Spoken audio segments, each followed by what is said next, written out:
Rawteur, William Castle wanted nothing more than to be recognized on the largest stages as a successful producer-director, achieving the critical acclaim most creatives desire. 13 Ghosts, House on Haunted Hill, and Rosemary's Baby are just a few of the memorable projects synonymous with William Castle. Yet, after Castle had released his 51st project, he still believed that he hadn't achieved the level of success and critical acclaim he desired. Meanwhile, this same year, Alfred Hitchcock would release his 59th movie.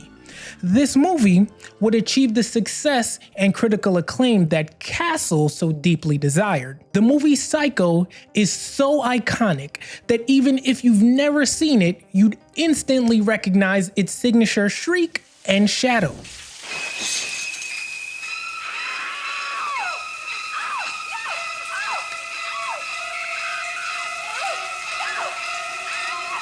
Decades later, it's still referenced in pop culture.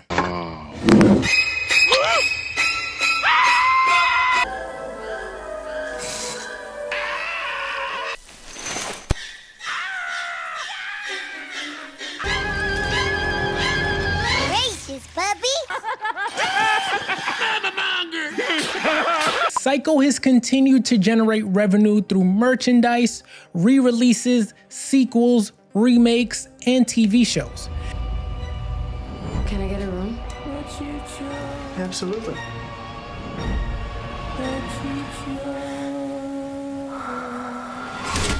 And although Psycho didn't win any of its 4 Academy Award nominations that year, the film is often credited with revolutionizing the horror genre and laying the groundwork for modern slasher films that have psychological depth. You know, it took Hitch 7 working days to shoot that sequence.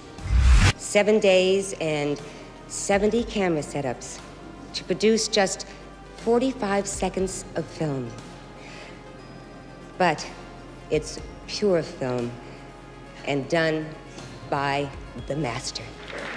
But while Hitchcock's Psycho was revolutionizing horror, William Castle was cooking up his own version, complete with a twist only he could deliver. Castle admired Hitchcock's ability to weave artistry and suspense, but he knew he could never compete on that level. Instead, he turned to his own strength: showmanship. This earned him the nickname the King of Gimmicks. For The Tingler, for example, seats vibrated during shocking scenes. I'm William Castle, and I feel obligated to warn you about the next attraction you will see at this theater. The picture is The Tingler, which I directed.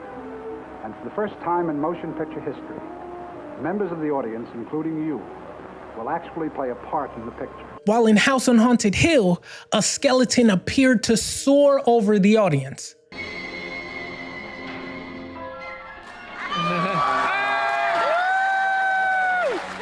Conversely, Hitchcock built suspense in films like Vertigo and Psycho through cinematography and editing. He would also provide the theaters with precise instructions for lighting and sound. So while Hitchcock would do things like refuse entry after the movie began, Castle hired nurses to assist overwhelmed viewers for his film Macabre and punishment poles for his film Mr. Sardonicus. I think ordinary punishment is too good for Mr. Sardonicus. If you feel that way too, if you want to show him no mercy and punish him as he deserves, then hold up your punishment pole ballot with the thumb pointing down, like this. Therefore, Castle's coward certificate wasn't just a stunt, it was a playful jab at Psycho's mystique. Castle's film Homicidal didn't just stop at gimmicks, it followed Psycho's plot so closely that the similarities are impossible to ignore. Both films have female leads. In Psycho, it's Marion Crane. Marion steals $40,000 from her boss and goes on the run. But in Homicidal, it's Emily. Emily's theft is a bit more indirect. She doesn't swipe cash from a register or a safe. She orchestrates a murder-for-hire scheme to gain access to a large inheritance. Emily is cold, calculated, and doesn't even blink at the idea of eliminating someone in her way. But her plot, like Marion's, is anything but foolproof. Both movies also have motel/hotel settings where murders involving the main characters take place. In Psycho, Marion stops at the isolated Bates Motel where she meets Norman Bates. The eerie tone is set immediately. Norman's awkward politeness, his fascination with Marion, and the constant mentions of his mother. Homicidal flips this completely on its head. Emily also interacts with the hotel clerk. However, their conversation quickly escalates to violence as Emily gruesomely stabs the Justice of Peace. But we know in Psycho, the roles reverse, as Marion is stabbed by a shadowy figure in the iconic shower scene. Therefore, both movies have a need to introduce new protagonists. In Psycho, Marion's sister Lila and her lover Sam join forces to investigate her disappearance. A detective is also introduced, but he's killed by Mother.